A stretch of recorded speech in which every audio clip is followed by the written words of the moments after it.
नमस्कार दोस्तों, हमारे चैनल कथन में आप सबका बहुत बहुत स्वागत है।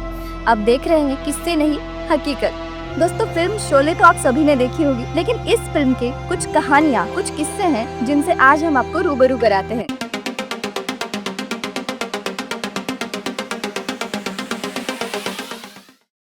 ये बात उन दिनों की है जब फिल्म शोले के गाने की रिकॉर्डिंग का काम चल रहा था, पर गाना किसी वजह से पूरा नहीं हो पा रहा था।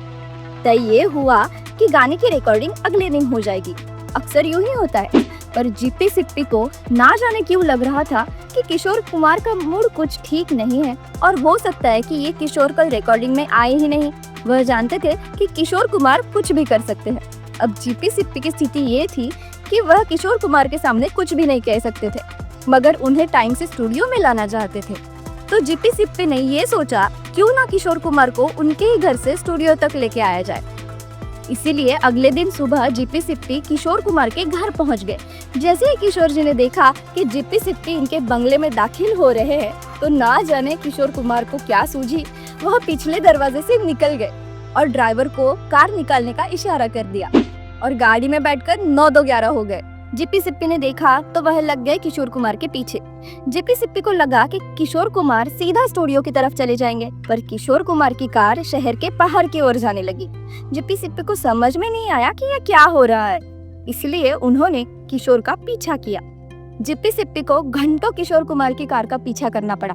आखिरकार किशोर कुमार ने अपनी कार मड आइलैंड के जगह पे आके रोक दी, क्योंकि आगे कोई रास्ता ही नहीं था, सिर्फ समंदर था। किशोर कुमार कार से उतरकर समुद्र का नजारा देखने लगे। जीपी सिप्पी भी कार से उतरे और किशोर से बोले, ये क्या पागलपन है किशोर, मैं कब से तुम्हारा पीछा कर रहा हूँ। तो किशोर कुमार ने एक अनजान आदमी की तरफ देखते हुए कहा, कौन पागल है, मैं या तुम? मैं तो तुम्हें जानता ही नहीं और मैंने तो पहले तुम्हें कहीं देखा भी नहीं है। अभी भी वक्त है, वापस चले जाओ, नहीं तो शरीफ आदमी को सताने के जुर्म में तुम्हें पुलिस के हवाले कर दूंगा। इतना सुनते ही जीपी सिप्पी हैरान हो गए और उन्होंने बहुत समझाया, पर किशोर कुमार अड़े रहे कि मैं तो तुम्हें जानता ही नहीं हूँ। जीपी सिप्पी डर गए, इस आदमी का क्या भरोसा, ये सचमुच में मुझे पुलिस में ना दे दे। इसलिए उन्होंने वहाँ से चले जाने में ही भलाई समझी और चुपचाप वहाँ से वापस चले गए। उस दिन किशोर कुमार रिकॉर्डिंग में नहीं पहुँच सके। कुछ दिन बाद बिना बुलाए किशोर कुमार रिकॉर्डिंग पर जा पहुँचे। जीपी सिप्पी किशोर को देखकर गुस्से में आए और लगभग डांटते हुए उनसे कहा, तुमने उस दिन जो मेरे साथ घटिया हरकत की, उसका क्या मतलब है? किशोर कुमार जीपी सिप्पी की बात सुनकर बड़े भोले बनते हुए बोले, कैसी बात कर रहे हैं आप? आपने शायद कोई सपना देखा होगा। मैं तो खंडावा गया हुआ था। आप मुझे मड आइलैंड में कैसे देख सकते हैं? अभी अभी वापस आया हूँ। झूठ तो आप बोल रहे हैं। अब जीपी सिप्पी ने ऐसे इंसान से बहस ना करने में ही अपनी भलाई समझी और वह एकदम चुप हो गए, कुछ नहीं बोले।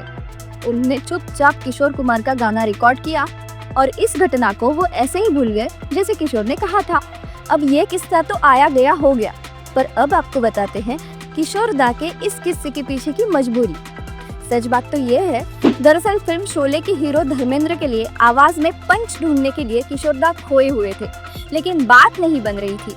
पर जीपी सिप्पी रिकॉर्डिंग के लिए उनके पीछे ही पड़े हुए थे। जैसे ही उन्हें धर्मेंद्र वाला पंच मिल गया, तुरंत जाकर उन्होंने रिकॉर्डिंग कराई। कोई हसीना जब रूठ जाती है, ये गाना तो आपने सुना ही होगा, वही गाना हूबहू धर्मेंद्र की हरकतों के अनुरूप किशोर दा ने गाया है। खैर, किशोर दा की हरकत से नाराज जीपी सिप्पी साहब ने शोले का ही गाना महबूबा महबूबा उन्हें नहीं दिया। लिहाजा विदेशी धुन में बने इस गाने के लिए संगीतकार राहुल देव बर्मन रफी साहब के पास पहुंच गए। बातचीत में ये तथ्य आया कि गाना किसी हीरो पर नहीं होकर नए तरह का डॉग सॉन्ग है।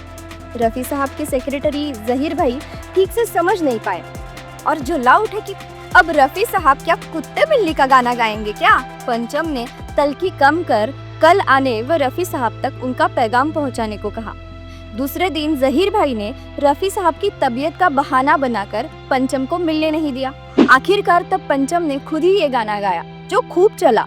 शोले फिल्म रफी साहब ने देखी और हम किसी से कम नहीं 1977 की रिकॉर्डिंग पर रफी साहब ने पंचम को शोले के गाने पर बधाई दी।